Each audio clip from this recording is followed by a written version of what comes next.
I spent the last few days binging the Rocky series, and I'm just about ready to run through a damn brick wall right now.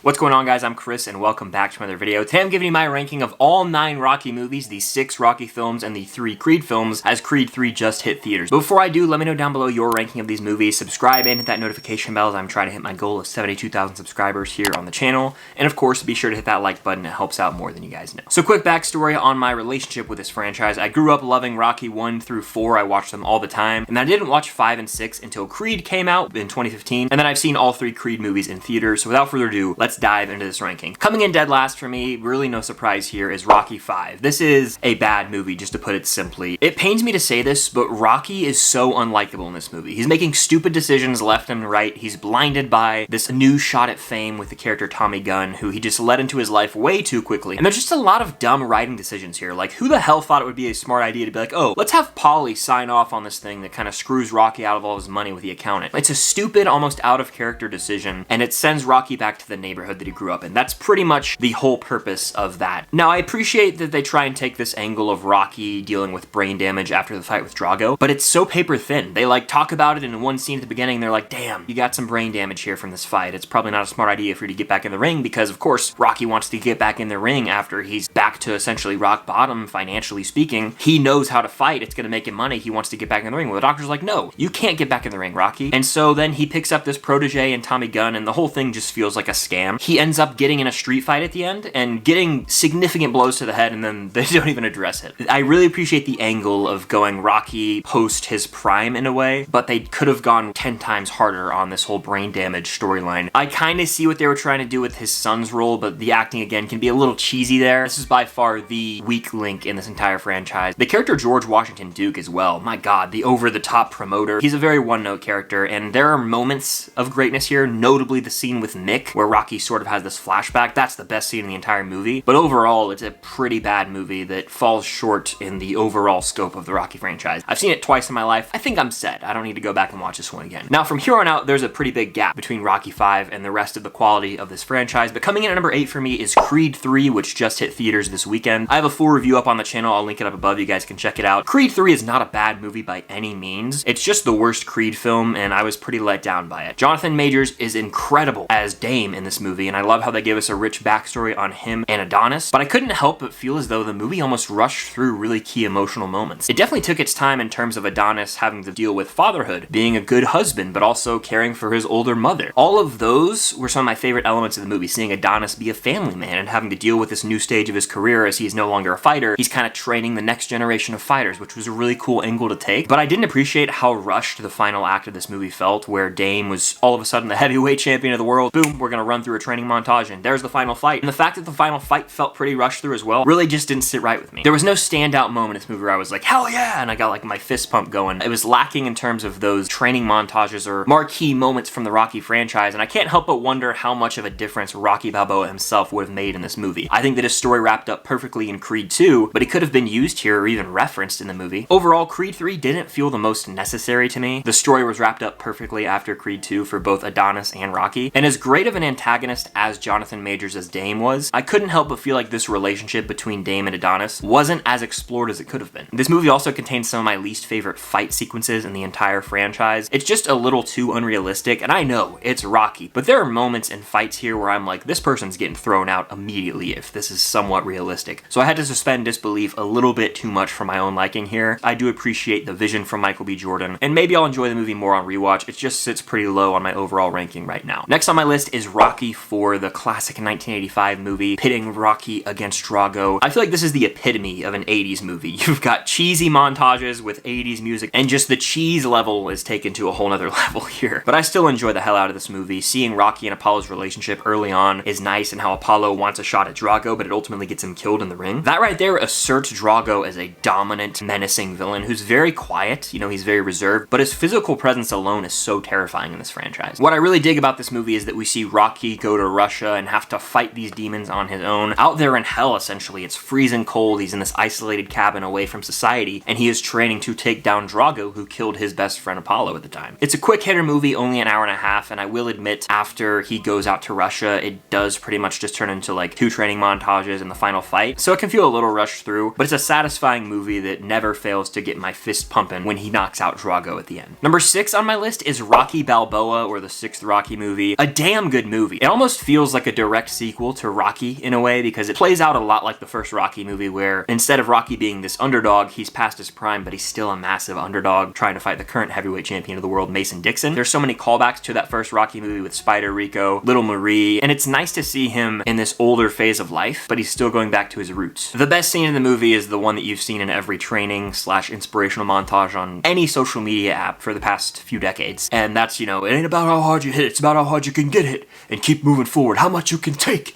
and keep moving forward. That's how winning is done. Even if you haven't seen the movie, you guys have seen that scene. That's the best scene in this entire movie, and there are various moments like that that just make you want to get up and run and better yourself, and that's what I look for when I go to a Rocky movie, and Balboa goes back to the roots of the Rocky franchise in a very satisfying way. I love how in the final fight, Rocky might not get the victory, but everyone is rooting his name, and he had this triumphant final moment in the ring. It's a very nice send-off at the time to the character Rocky Balboa, and it plays out much more like a character drama like the first Rocky movie, which I truly do appreciate. But coming in at number 5 for me is actually Rocky 3, a movie that rules. Look, it is where the movies started to get a little bit cheesier, but I just eat it up. I love how it embraces what it is. It came out in 1982, and it opens with Eye of the Tiger by Survivor, which to this day is synonymous with Rocky, the character in the movies, and it is a banger. I still listen to it when I lift weights and work out. The biggest appeal for me when it comes to Rocky 3 is that Rocky is riding on top of Cloud 9. You know, he thinks he's the shit. He doesn't need to train as hard as he used to. Well, someone with the Eye of the Tiger, someone with ferocity and Clubber Lang comes and has that hunger, knocks his ass out, and claims the heavyweight title. Rocky then loses Mick in the process, his trainer, you know, someone who's been this guiding light to him throughout his whole career. Well, now Rocky's at rock bottom. It was there, I had to take it.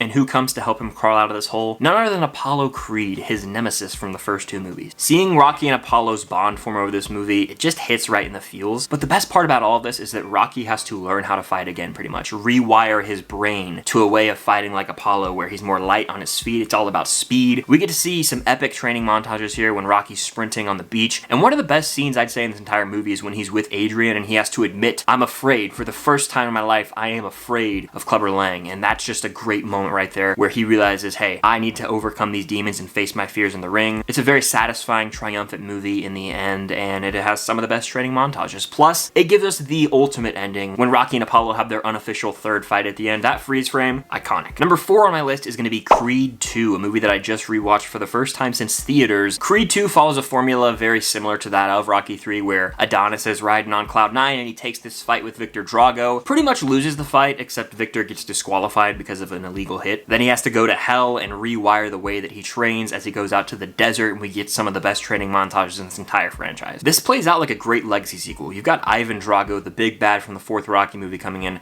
but they humanize him a little bit. They show us a side of him that we were unaware of as the audience, because after his loss to Rocky in Rocky 4, he was basically disgraced and disowned by his own people in his country, and everyone had no respect for him. Well, now he's raising his son Victor to be a fighter, and he's trying to kind of recapture that glory from back in the 1985 film. He's trying to care for his son, and this sort of parallels Rocky Balboa's own relationship with his son, who he's kind of fallen off with. Adonis is like a son to Rocky, and it sort of inspires Rocky over the course of the movie to make amends with his own son. Some of the more heartfelt moments in the entire franchise occur near the end of this movie. Just like the first Creed, it pulls on the heartstrings. There are moments where I choke up and just feel overwhelmed with emotions, and the final fight is great between Drago and Creed. It's a damn great legacy sequel that frankly should have probably been the end of the Creed films, just because it was such a perfect ending point in the story. My number 3 as it stands right now is Rocky 2. What's interesting about this movie is that Rocky got this moment in the spotlight where he got some money in his pocket, and he went the distance with Apollo Creed. So he's trying to learn how to live this new high-class lifestyle in a way, and he sort of just blows through his money and realizes, hey, I might have messed up. He has to go back to his roots yet again, what he knows, which is fighting. The whole world is clamoring for a rematch between Rocky and Creed, and Apollo really feels embarrassed for the fact that he didn't knock him out because he thinks he's a bum.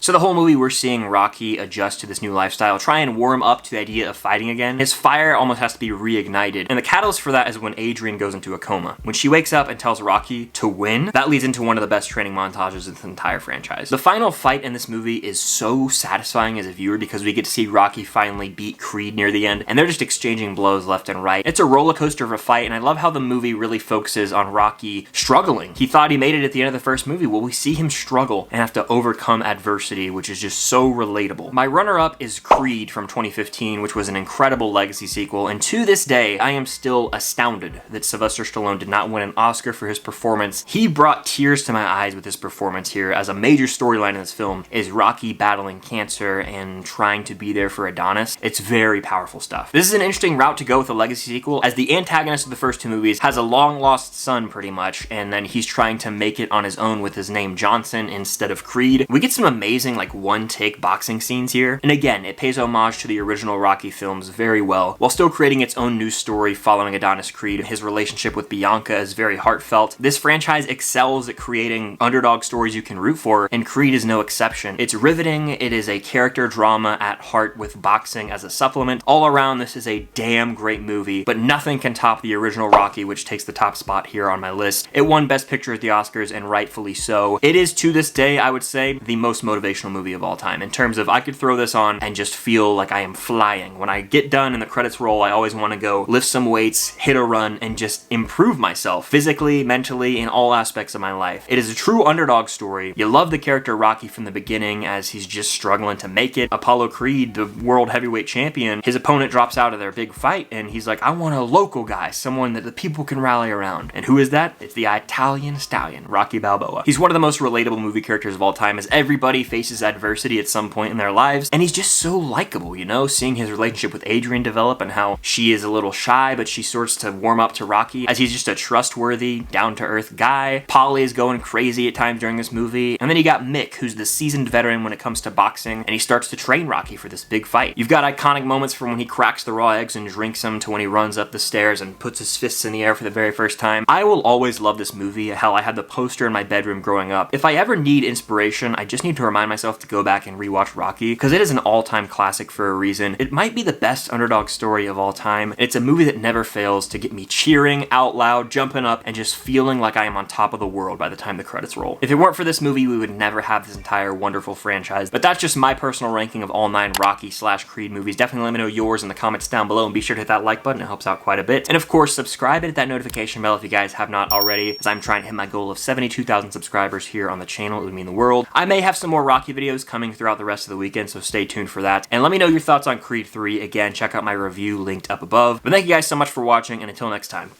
see you guys later.